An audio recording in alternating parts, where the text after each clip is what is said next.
The problem is to simplify the expression 3x plus 2x minus 4 plus 7. We use the rule that like terms which have the same variable can be combined by adding their coefficients.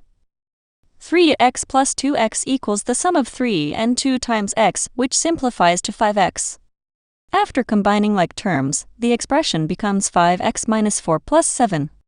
Next, we combine the constant terms, which are numbers without variables, by adding -4 and 7.